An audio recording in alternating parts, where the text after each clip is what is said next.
Nah, apakah teman-teman pernah mengalami seperti itu? Kenapa saat akan mengisi Google Form perlu izin walaupun sudah berhasil login? Nah, lalu bagaimana cara mengatasi Google Form yang perlu izin meski login sudah berhasil? Simak terus ya.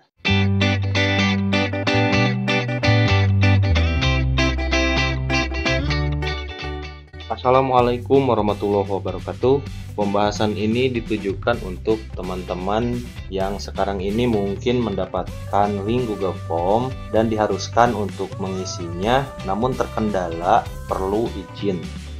Padahal kita sudah login ke Gmail. Nah, untuk mengatasi hal itu sebenarnya simple. Nah, permasalahan seperti itu muncul karena formulir yang teman-teman isi dikhususkan untuk organisasi atau perusahaan.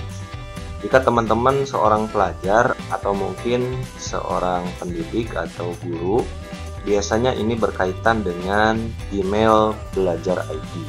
Nah, sebagai pembelajaran atau wawasan, kenapa Google Form yang akan diisi membutuhkan izin? Letak permasalahannya ada di sini.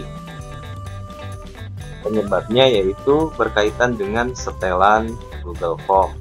Nah, itu karena pembuat formulir soal atau kuisnya mengaktifkan fitur batasi untuk pengguna dari organisasi terpercaya.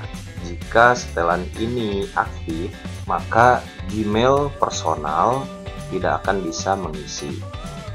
Nah, untuk mengatasinya, yaitu bisa dengan masuk menggunakan Gmail perusahaan atau organisasi. Kalau dalam pendidikan, yaitu Gmail Belajar ID. Itu saja yang bisa disampaikan. Sampai jumpa. Wassalamualaikum warahmatullahi wabarakatuh.